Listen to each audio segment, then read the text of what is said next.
শেখ হাসিনার দেশে ফেরা নিয়ে অবশেষে চূড়ান্ত সিদ্ধান্তে পৌঁছেছে দুই দেশ। তারপর গ্রিন সিগন্যাল গেছে শেখ হাসিনার কাছে। আঞ্চলিক ভূ রাজনীতির ভারসাম্য রক্ষা করতে আমেরিকা এবং ভারত, দুই শক্তিশালী দেশ, শেখ হাসিনাকে আবার রাজনীতির টেবিলে দেখতে চায় এবং সেই দেখতে চাওয়ার সিদ্ধান্তে সিলমোহর দিয়ে দিয়েছে দুই দেশ। আলোচনা ভারত ও আমেরিকার মধ্যে। বিষয় শেখ হাসিনার দেশে ফেরা। আমেরিকার সঙ্গে শেখ হাসিনা সরাসরি কথা তখনও বলেননি, কথা হচ্ছিল ভারত আর আমেরিকার মধ্যে। আর যখন যা কথা হচ্ছিল তা নেত্রীকে জানিয়ে দিচ্ছিলেন এবং নেত্রীর বক্তব্য জেনে নিচ্ছিলেন ভারতের national security adviser Ajit Doval. আগেই বলেছি, বিষয় শেখ হাসিনা কিভাবে দেশে ফিরবেন, দেশে কোথায় ও কিভাবে থাকবেন তিনি, এবং আইনি লড়াই কিভাবে করবেন তিনি, সেই ব্লু প্রিন্ট তৈরির কাজ চলছে এখন কেবল অপেক্ষা ঝাঁপিয়ে পড়ার।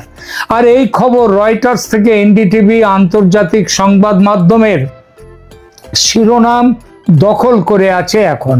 তবে আজকের আলোচনা কেবল ফিরে আসা নিয়ে নয়, আজকের আলোচনার বিষয় এর নেপথ্যে থাকা অদৃশ্য সুতোটি নিয়ে। কেন হঠাৎ ভারত এবং আমেরিকা, যাদের অবস্থান বেশ কিছু ব্যাপারে ভিন্ন মেরুতে থাকে এবং বাংলাদেশ নিয়েও ভিন্ন মেরুতে চলে গিয়েছিল, তারা হাসিনার ব্যাপারে কোন অলিখিত সমঝোতায় পৌঁছেছে, আর সেই সমঝোতার আড়ালে কি বাংলাদেশের সংবিধান ও বিচার ব্যবস্থাকে এক নতুন সংকটের মুখোমুখি দাঁড় করিয়ে দেয়া হচ্ছে? আজ আমরা এই বিষয়ে গভীরে যাব। প্রথমে বলি, শেখ হাসিনাকে নিয়ে সত্যি ভারত আমেরিকার মধ্যে কোনো সমঝোতা বার্তা হয়েছে কি না, হয়ে থাকলে কাদের মধ্যে হয়েছে সেই আলোচনা। আমেরিকার পক্ষে ছিলেন ভারতে নিযুক্ত আমেরিকার হাই কমিশনার সার্জিও গর এবং তার একটা টিম। যিনি এই সার্জিও গর আবার রাষ্ট্রদূত ছাড়াও দক্ষিণ ও মধ্য এশিয়ায় আমেরিকার স্পেশাল এনভয়।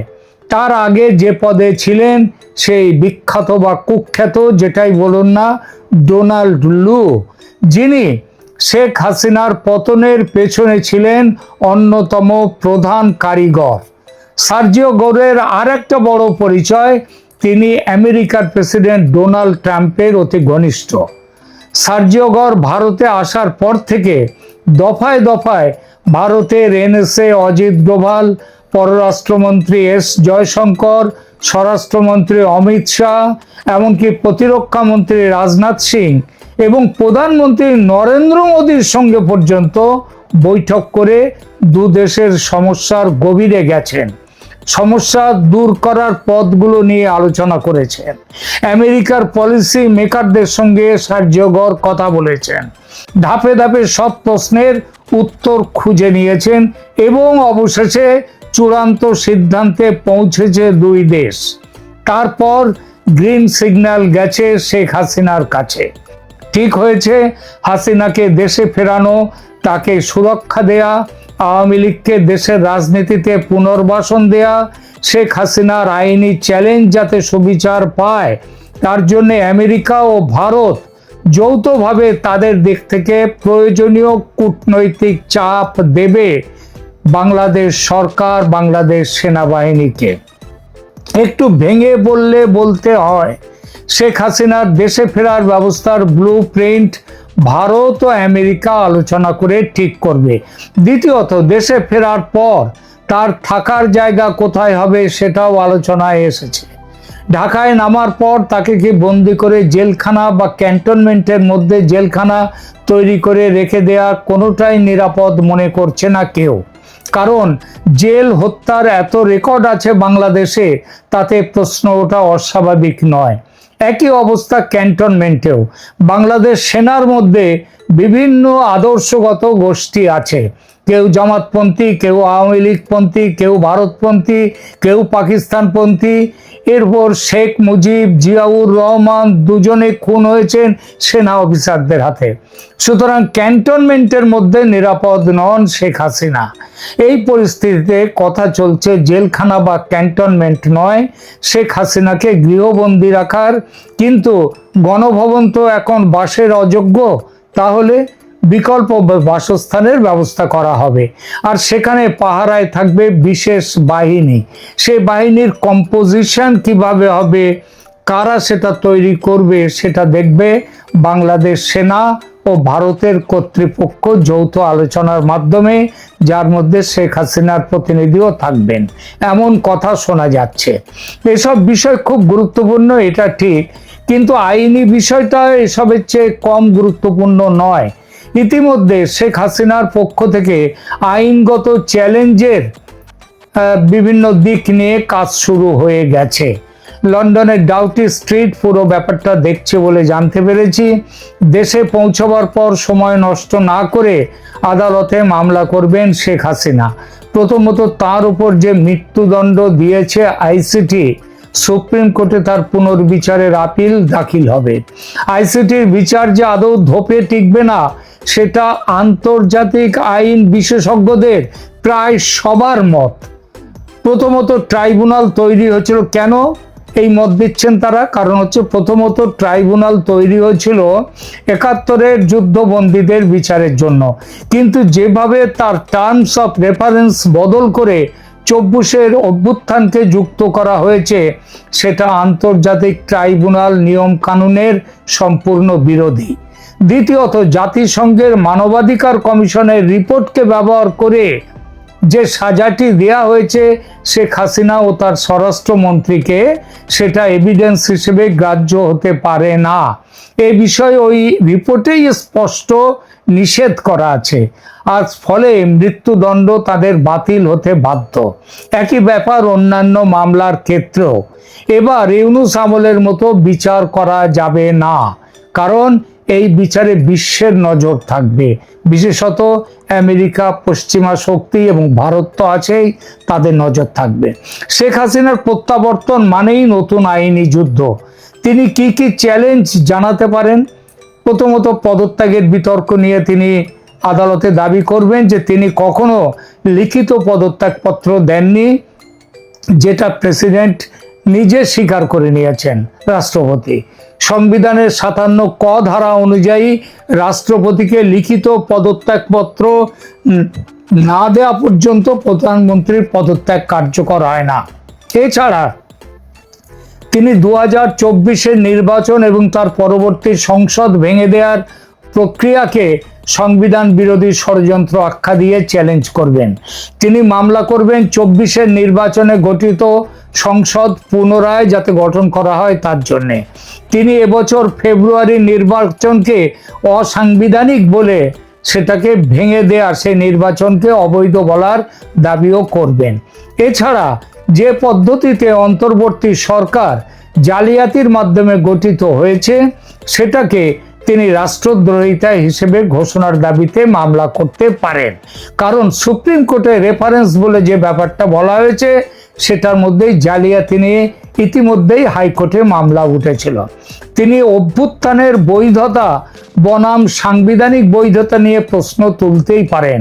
এই বিষয়ে মামলায় হাইকোর্ট যে জনগণের আকাঙ্ক্ষা বা প্রয়োজনীয়তার তত্ত্ব, ডক্ট্রিন অফ নেসেসিটি ব্যবহার করে বৈধতা দিয়েছে, শেখ হাসিনা সেই ভিত্তিকেই চ্যালেঞ্জ করতে চান। কারণ জনগণের আকাঙ্ক্ষা, সেটার প্রমাণ কিভাবে পাওয়া গেল? দেশের ১৮ কোটি জনতার মধ্যে ২-১ লক্ষ মানুষ যদি আন্দোলন করে একটা সরকারকে, নির্বাচিত সরকারকে যদি ভেঙে দেয়, তাহলে সেটাকে জনগণের আকাঙ্ক্ষা বলা যায় না। এটা ষড়যন্ত্র এবং অভ্যুত্থানের ষড়যন্ত্র। প্রশ্ন হলো, হাইকোর্ট যে জনগণের আকাঙ্ক্ষার কথা বলছে, আইনি পরিভাষায় কি এর কোনো ভিত্তি আছে? সংবিধানের প্রস্তাবনায়, বাংলাদেশের সংবিধানে জনগণের সার্বভৌমত্বের কথা থাকলেও এটা কোনো নির্দিষ্ট আইনি ধারা নয়, এটা একটি আইনের ধূসর এলাকা। এবার আসা যাক সবচেয়ে বিতর্কিত অংশে।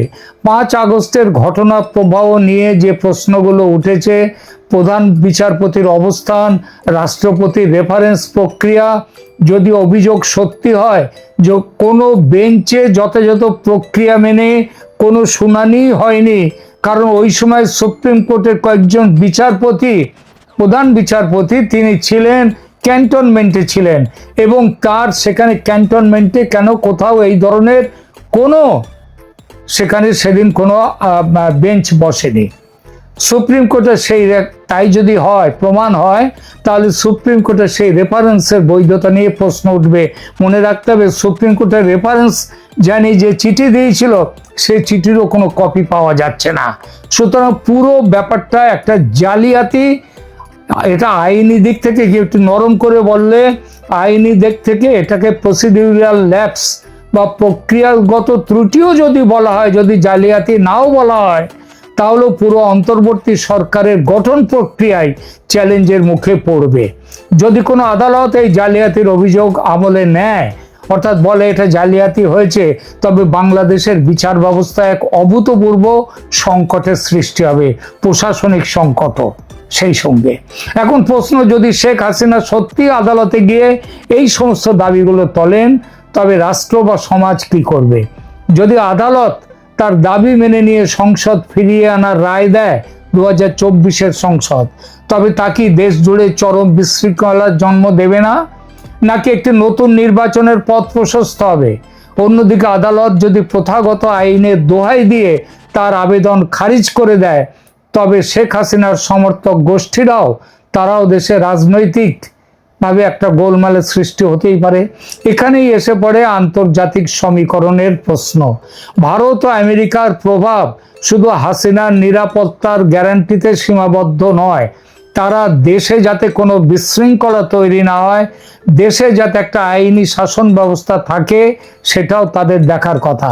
সুতরাং প্রস্তাব দেয়া হচ্ছে, নাকি তারেক রহমানকে ইতিমধ্যে প্রস্তাব দেয়া হয়েছে যে এসব আইনি বিতর্কে দেশ এক চরম অরাজকতার মধ্যে পড়তে পারে, সেটা যাতে না হয় তার জন্য শেখ হাসিনার প্রত্যাবর্তনের পর একটা কুলিং পিরিয়ড, শান্ত পিরিয়ড, শান্তি দিয়ে আন্তর্জাতিক নজরদারিতে নতুন করে ভোটের ব্যবস্থা হবে। শেখ হাসিনার কাছেও এই প্রস্তাব দেয়া হয়েছে, তারেক রহমানের কাছেও গেছে এই প্রস্তাব। যদি দুজনেই রাজি হয়ে যান, তাহলে বছর খানেকের মধ্যে নতুন করে নির্বাচন হবে বাংলাদেশে, এবং তখন দেখা যাবে পরিস্থিতি কোথায় যায়, কে ক্ষমতায় আসে। দিল্লির পান্ডারা রোডে তার বাসভবনে তিনি আমন্ত্রণ জানিয়েছিলেন ভারতে অবস্থিত তার দলের কয়েকজন প্রাক্তন নেতা মন্ত্রীকে। দীর্ঘ বৈঠক হয়। সেদিন নেত্রী তার দলীয় সহকর্মীদের স্পষ্টভাবে বলেছিলেন তিনি নভেম্বর নাগাদ অবশ্যই দেশে ফিরছেন। আমার দেওয়া সেই সংবাদের পর এনডিটিভি সংবাদ মাধ্যম হাসিনার সঙ্গে কথা বলে একই খবর দিয়েছেন, 6 মাসের মধ্যে তিনি দেশে ফিরছেন, এবং তারপর রয়টার্সকেও এই একই কথা তিনি বলেছেন। রয়টার্সকে দেওয়া টেলিফোন সাক্ষাৎকারে শেখ হাসিনা বলে দিয়েছেন যে এই ডিসেম্বরের মধ্যে তিনি দেশে ফিরবেন। আজ হাসিনার ফেরা নিয়ে কেউ সংশয় প্রকাশ করছেন না। সবচেয়ে বড় কথা, বাংলাদেশে হাসিনার সমর্থক যারা, তারা তো বিশ্বাস করে একটা উত্তেজনার মধ্যে রয়েছে, আনন্দের মধ্যে রয়েছে, কিন্তু শেখ হাসিনার বিরোধী রাজনৈতিক দলগুলো বলছে হাসিনা ফিরছে। এমন খবরও আসছে যে হাসিনার ফেরা আটকাতে নিজেদের মতো করে সবাই চেষ্টা শুরু করে দিয়েছে। চেষ্টা করছে বটে, কিন্তু হালে পানি পাচ্ছে না। উপসংহারে এটাই বলা যায়, শেখ হাসিনার ফেরা, দেশে ফেরা শুধু একজন ব্যক্তির ফেরা নয়, এটি বাংলাদেশের রাষ্ট্র ব্যবস্থার ভিত্তি নিয়ে এক বিরাট পরীক্ষার সময়।